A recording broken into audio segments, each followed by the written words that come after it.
The apocalypse begins with an apparent nuclear attack on Australia by New Zealand. The saint is keeping Jesse alive so we can use him to kill God, and Cassidy has an excellent American accent. Who'd have thought? It's Preacher, Season 4, Episode 6, The Lost Apostle.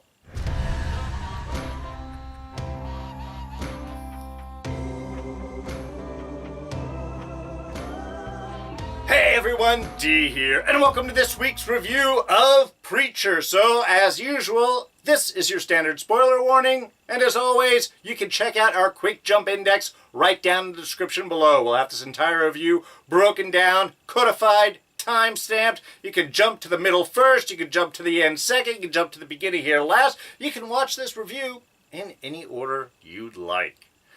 Alright, so, getting down to brass tacks here, actually. Really good episode, a lot of action, a lot of movement forward, which makes sense because we are on the tail end of the season. We're in the back half right now with this.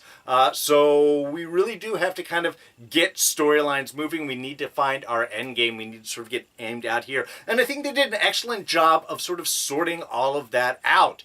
We sort of deal with the whole Eugene thing. We get the Saint and Jesse moving forward towards God. We got Tulip and Cassidy kicking ass down here in Australia undercover as being undercover. And we're finding a bit more about God's plan. Really, we seem to be focusing here while... It's the nice thing I actually liked about this episode, because while we're bringing all of our elements together, we do focus things as well, with Jesse really narrowing down is looking for God to get answers. I've been asking sort of what is the end game out of this show? Where do we want to sort of wrap things up? And at least for Jesse's standpoint, it seems to have really focused on just getting answers from God, a confrontation. But that's going to be really kind of subverted by the whole fact the apocalypse is under. So ultimately, this is going to be about maybe getting some answers, mostly about stopping the apocalypse, maybe getting things back into a balance. So we can sort of see where the show is going. And I think they did a great job of getting these moments, setting the characters up in their position, and really getting us focused on stopping the apocalypse. That's where we want to end up with this season, with this show. This is the ultimate wrap-up, and that's the mission that ultimately Tulip, Cassidy, and Jesse will be on, assuming they can get past the obstacles of the Saint, the Grail, and pretty much everything else God is throwing at them, including an atomic bomb. So yes, the apocalypse, and who'd have thought that the apocalypse would be sparked with a war between Australia and New Zealand. Would not have been on my top 10, I believe. Not really seeing those two countries going at it. Certainly not with a nuclear bomb, but when you have God working his plans around, kind of opens the door for anything being possible. And I sort of loved how they sort of set this up too. We're continuing our little bit of story where we have the Deputy Prime Minister get thrown in the box and grenaded. I think he could have held on to that a little bit longer. But we're seeing the consequences of that, which is, again, something I always like. When we have previous instances playing forward in the story as it develops and not just sort of random elements that are sort of made up. But they're using the death of the Deputy Prime Minister of New Zealand to spark this war. Great moment, dropping him off in the box to be opened by our Kiwis, our New Zealanders, and that, of course, sort of sparking the war. And just real brief, I enjoyed those moments simply because there's such an irreverence that was done with it. I mean, okay, this is the opening. It's dramatic. We're setting things up. The next thing we see, of course, as the Grail, disguised as New Zealanders, or calling themselves New Zealanders, heads into the Lost Apostle Monument. And we have the two Australians like, oh, looks like something's coming up right here. Prints down, Kiwis, and then shot right through the forward. Doesn't even try to get past. We're not doing anything subtle here. You want to spark a war. so this is the way that you do it between countries that really shouldn't be at it. So I just sort of love the, like I said, the completely ridiculous, the two guys at the monument, the two park guards just looking up, angered about the Kiwis, because we're hearing on the radio, of course, as the tensions start to build. I think they set that scene up really nicely of using the radio's story to sort of talk about the increased violence, the increased tension building up between New Zealand and Australia, because Australia is being blamed for the death of said Deputy Prime Minister.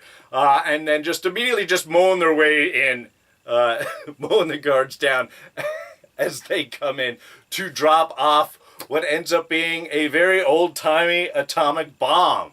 Very Fat Man and Little Boy. 1945 original atomic bomb era look here, which I loved having God sort of doing his little paint job. It's the first thing that sort of thought of it. And then we get that last kind of moment there too, where we have the Australian hiker just walking around the corners. The two Grail guys are setting up the bomb. Hey, how you doing? What's going on? What you got there? It's a nuclear fissile material. Oh, an A-bomb there. Yeah. What you got with that? We're from New Zealand. No, you're not. I'd recognize a Kiwi. Again, a completely irrelevant encounter. Of course, ends up with the Australian being shot because Grail's not going to let anyone get in the way. They've already killed the guards on the way in, or shot one guard, almost ran over the other one.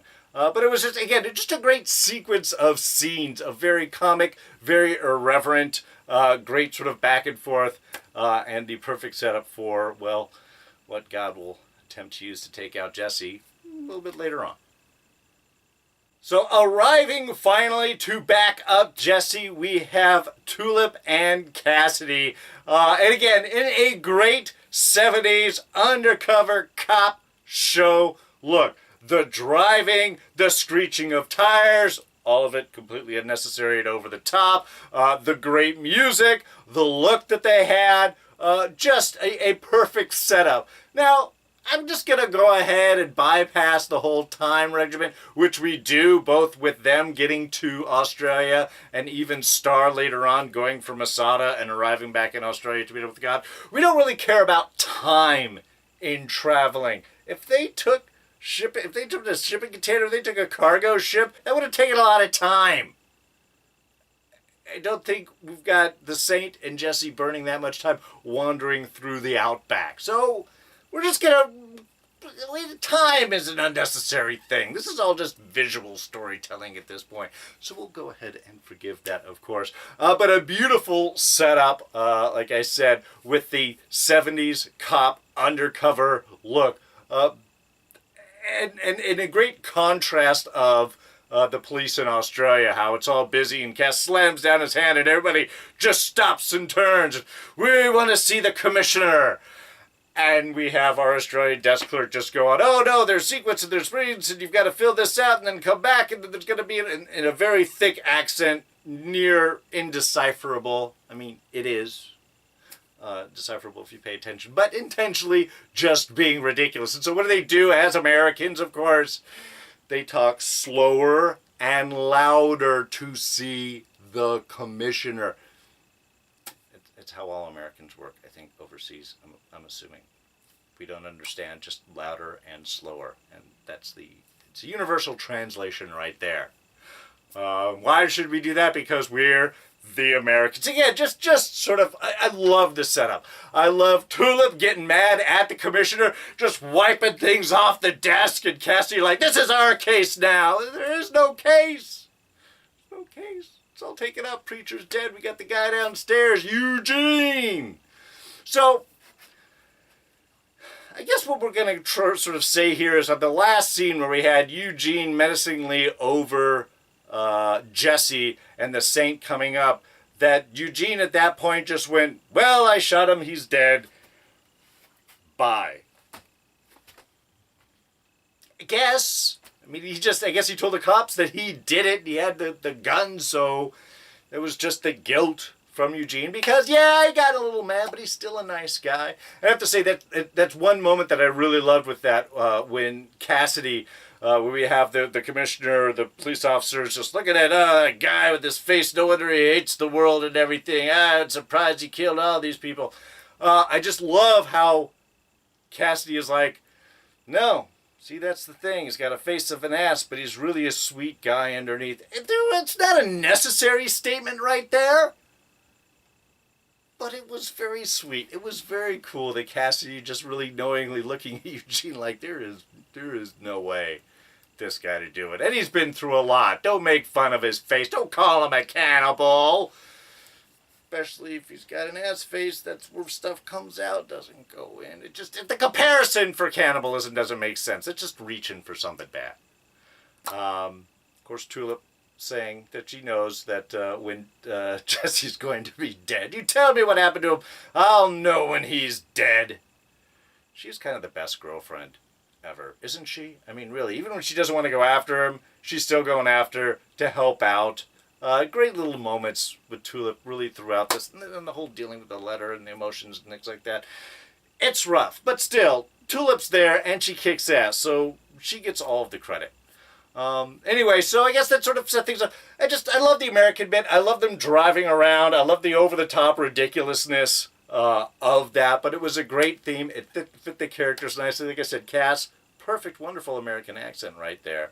And I'm wondering if this means that Eugene's kind of out of the picture, because with him gone now and they're focusing on Jesse's journey with the Saint, I don't know if we're actually going to need Eugene anymore. So this might be the last that we see of him just sort of left in a jail cell in Australia. It's probably the safest place for him, really, when it comes down to it.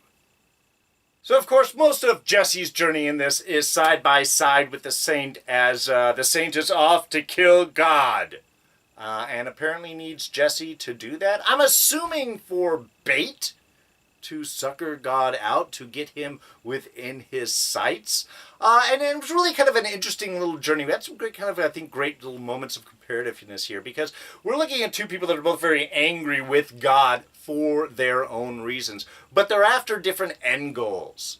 And we've had this Saint, at the end of last season, not stopping Jesse. He seemed he was going back. He's mad at God. He's mad for the loss of his family and everything like that. And so he wants his revenge. And that's pretty much what the Saint is driven by, hate and revenge. That's really all that he has. And when you've got guns that can shoot through planets, you probably have a pretty good chance of taking out God with that, if you do encounter him.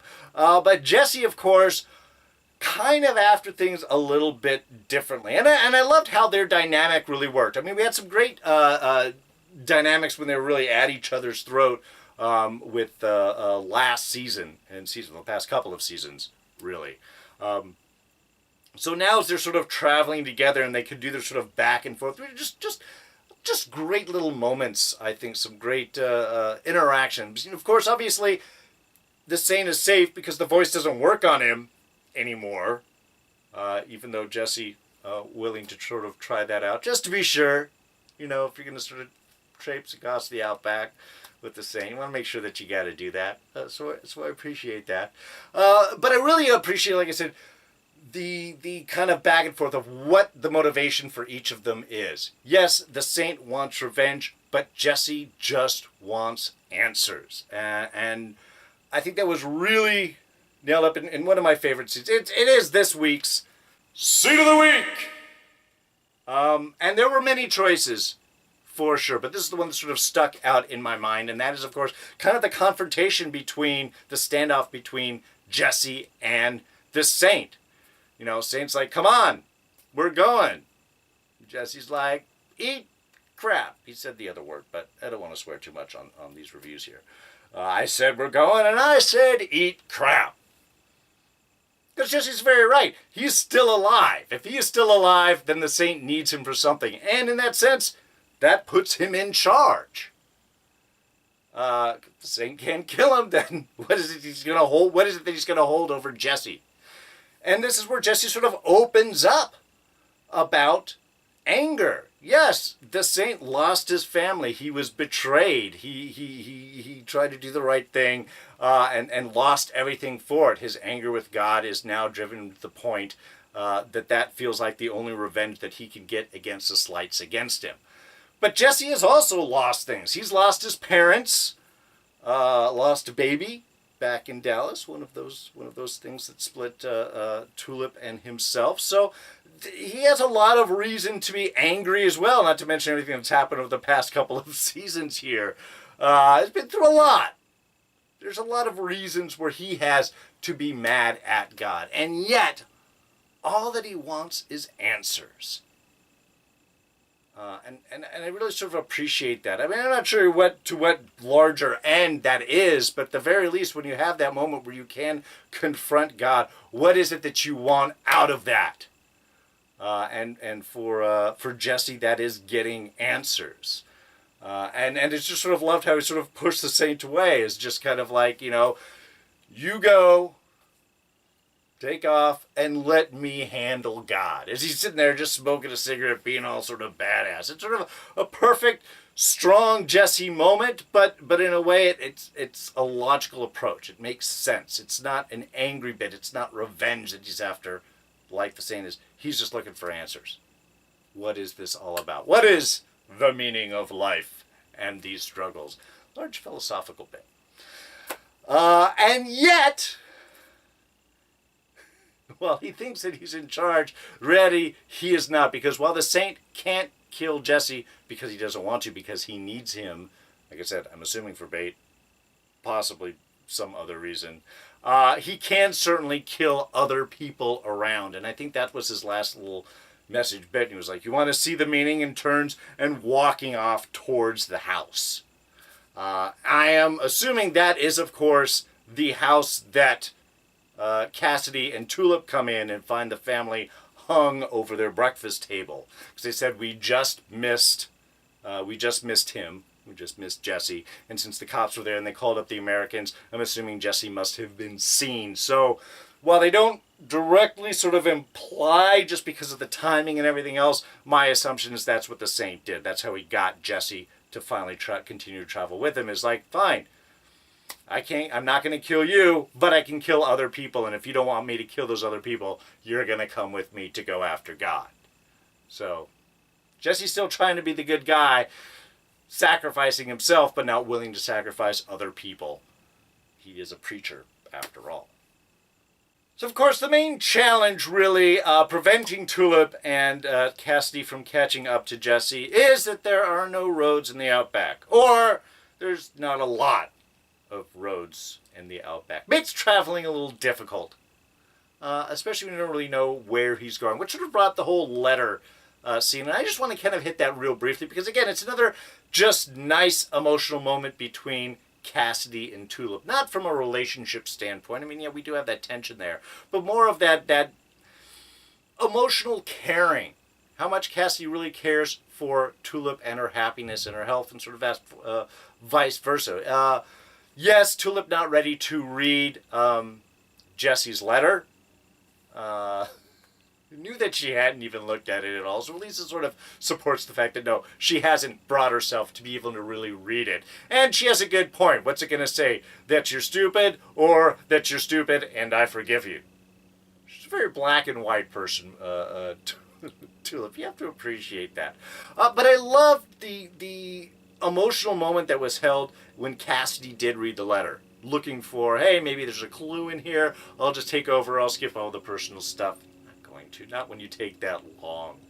But I just loved, they did a really good job both acting-wise and holding the camera right there on Cassidy. Because again, everything that was reading was that there was emotional weight in this. That he cared what happened. That he thought that the emotionally it would impact Tulip. You could see all of that. Almost like a reverence and respect for what Jesse was communicating with Tulip here. Ultimately, I guess, no clue that they were heading to the Lost Apostle there. That's why he said that it wouldn't help. I thought for a moment it might have been an emotional reaction, like reading this would not help your emotional state and how you're feeling against Jesse. I don't think it was that. I think what he meant to say when he says it's not, it won't help, is it's not going to help us find where he is. That's not what's in the letter. But I really do appreciate, again, both from Cassidy's standpoint, the reverence and respect that he had while reading it, and that was really showed. And also that Tulip was not being impatient. I kept waiting for her to be like, well, come on, what does it say? Well, it's there. Let me grab that. She was kind of reading what was in the letter from seeing Cassidy's reaction off of it. And knowing that it was something very strong and emotionally powerful. I think it was conveyed there, and that's really what pushed her to run outside and get some air. Which did, of course, lead her to God's trailer, which was awesome. Again, hearing the jazz in the background. That Tulip recognizes that, of course, and comes up. Now, I did have one question, because she snuck up to the trailer. Oh, careful, and don't want to be seen, don't want to make any noise. And yet, once she gets to the door, hello? I guess so we wouldn't run out? I mean, it's God. Probably has some back door, just, poof. Really explored all of God's powers here. But I did find that kind of interesting as she sort of sneaks up and the first thing is like, hello? Are you in there? Not going to surprise you anymore, but do you want to surprise God? Is that also a good choice? Hard to tell. Anyway, but then of course coming across his whole plans and the layout and everything, that was awesome. It was just in the corner of the screen, so if you guys didn't see it, that was the dog suit that she caught, which sort of raised her eyebrows. You could just sort of see the cow shape of the white and the little giant black spots and stuff. So yeah, she spots the dog suit, and that realizes, yes, this is God's place, and then sees the whole layout, and God and Jesse encountering each other, and where they're going to be, the lost apostle.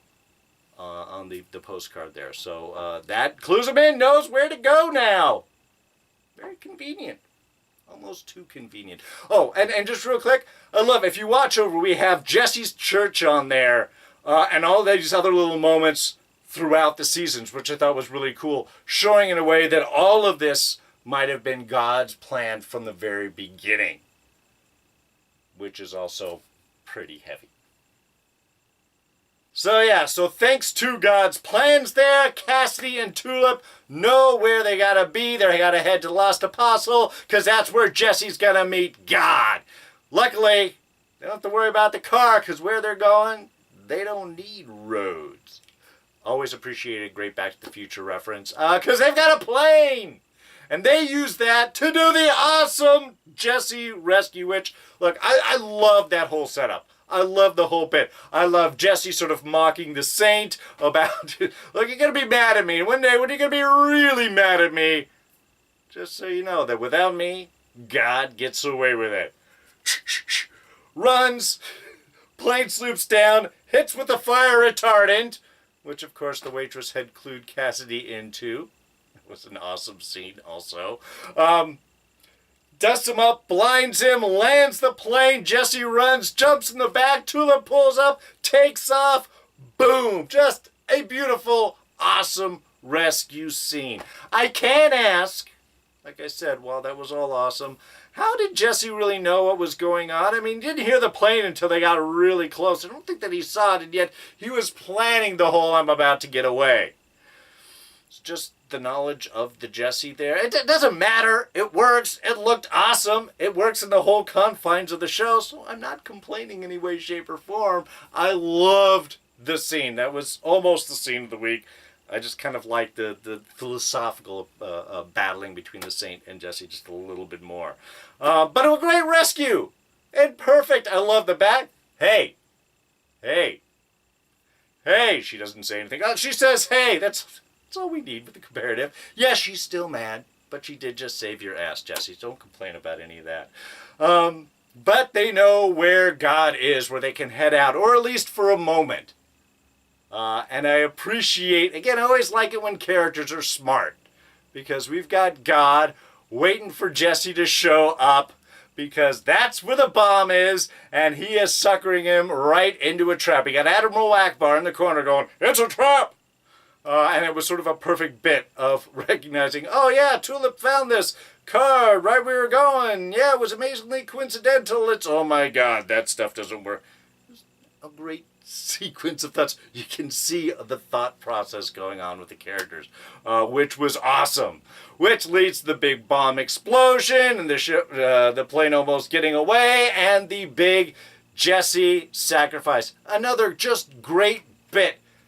Tulip trying to get the plane forward. We got Cass grabbing on to Jesse, the sun setting his arm, lighting him on fire as he's trying to pull him in. But, Jesse isn't going to let Cassidy sacrifice himself, do all that, my assumption right there. Because as soon as he lets him go, the plane is able to pretty much sort of get under control, at least a reasonable amount. And this leads us to our big scene from the beginning of the season, where we see Jesse plummeting to the ground out of a plane to Smashu. So, while he wasn't destroyed in a nuclear bomb, I do believe this means that Jesse is now dead. Which leads to an interesting question. Does Genesis stay with him? Because, yeah, he dies, but he's going to heaven or hell. Spoiler alert from the previews for next episode. It appears that he goes up to heaven.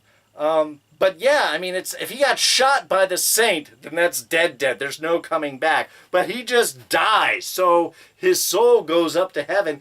Does Genesis stay with him, or is it just inhabiting his body?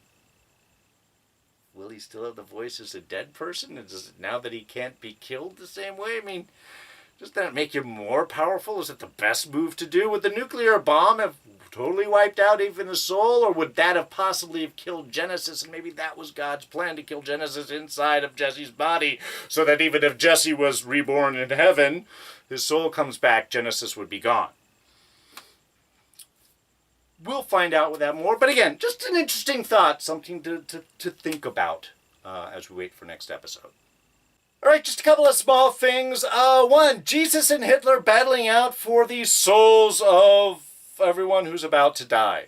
Sort of seems the whole conference seems to be about. And I love the debate between Hitler and Jesus about, well, what's this whole forgiveness thing and redemption, that if they believe in Jesus, then they all immediately go to heaven? What if they're mass murderers and they just repent at the last moment on their deathbed? Yes, that has to be allowed. Just again, interesting philosophical religious discussions here. Hitler not very happy about it, certainly threatening to take back the homosexuals, which seemed to imply that they were going to be allowed into heaven too. So there's a little progress. Jesus a little progressive in his thinking here. Got to appreciate that, if that's indeed what he implies. I did appreciate Star telling God, how is my son doing? He's holding up well. Hitler is a tough negotiator. But Jesus isn't backing down. Got to appreciate that. And Star, actually, his vanity really coming to the fore in this episode, as he finally gets his call to head off to Australia. What is it that he's telling Hoover to? When I come back, I will be much more attractive.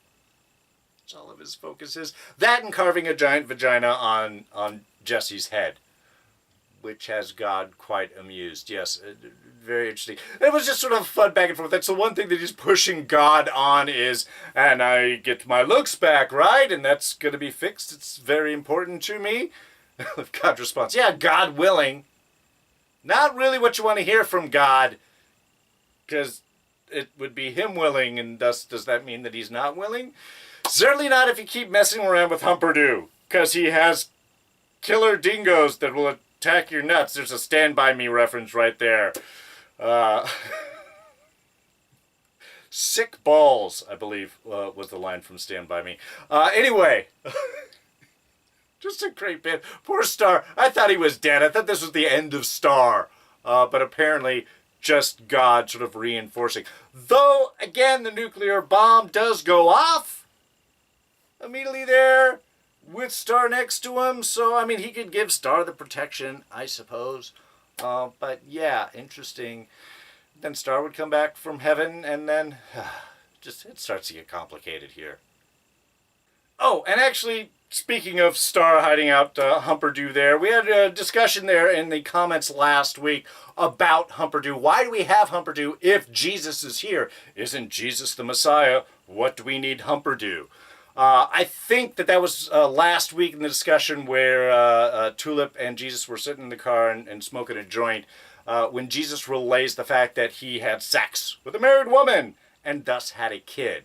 I think because he fathered a child, maybe he is no longer Messiah material, and that's what sort of cost him that job, which is why I say one small mistake and it all goes to heck. So I think that was the problem, and that's probably why we need Humperdew, is we need the Messiah has to be a virgin, I guess. That seems to be what's implied. So because Jesus had sex, he can't be the Messiah anymore. That's why Humperdew is, because that guy is definitely a virgin. The episode, of course, opened up on God's Home Movies. Watching some of his old tales. This one, of course, the story of Abraham sacrificing his only son for God. Abraham, apparently from New Jersey, if I'm able to identify my accent correctly. And the child, the son, very understanding about the whole fact that he is possibly about to be sacrificed there. Not a lot of squirming on his part. I guess this is God looking back at God, at his followers loving him and embracing him, and also God being powerful and sort of a dick. Always hated the story of Abraham, to be perfectly honest. I am testing you. Want you to sacrifice your own son for me. Really, there's so much messed up with that story. Now, of course, I was talking about Jesse just wanting answers from God. But he's not the only one. Cassidy just wants some answers to the Big Lebowski. Love that. Funny thing was, I was wearing this shirt before I even put the episode on, so it just happened to be perfect simpatico planning right there. But yeah, I got to appreciate Cassidy. He just wants answers. For him, it's about the Lebowski. If he doesn't get it, he's definitely punching someone. I don't know what you want to understand, Cass. Call me. I can give you all the answers you need. Oh, and one other last little interaction between Jesse and the Saint. When Jesse stole the Saint's guns, that was an awesome little sequence. Again, just cool and smooth. Suckers the Saint in there, reaches in, grabs, boom! And great camera shot, just But I guess Saint's smart enough not to just leave bullets in there. Doesn't trust Jesse at all, so... And smacking him with the gun's definitely not going to work. All right, well, I think that's going to go ahead and wrap things up. A little longer than I was planning to tonight. But anyway, so yes, so like 4 more episodes left. We are down to the back half. We got to stop the apocalypse. Jesse is dead. Luckily, he should be coming back, possibly with the forces of heaven behind him. So really excited to see how this season is going to play out.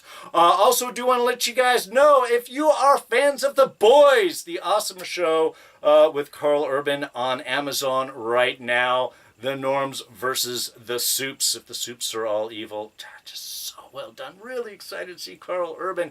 I'm going to be talking about that first season this Thursday, 5 p.m. Pacific, over on Enchantment of Eternity. If you guys watch the channel, you know I do a lot of stuff with Mark there. So it's going to be Mark, Don Willie, and myself. We'll be chatting all about Season 1 of The Boys. So if you guys are big fans, try and make the chat if you can.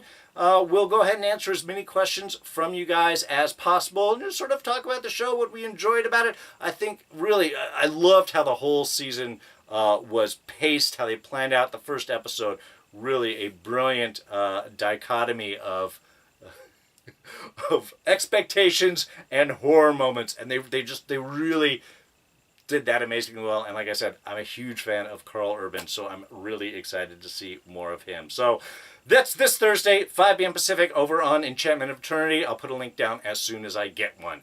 But for now, we're going to go ahead and wrap things up. Thank you so much for joining me with this review.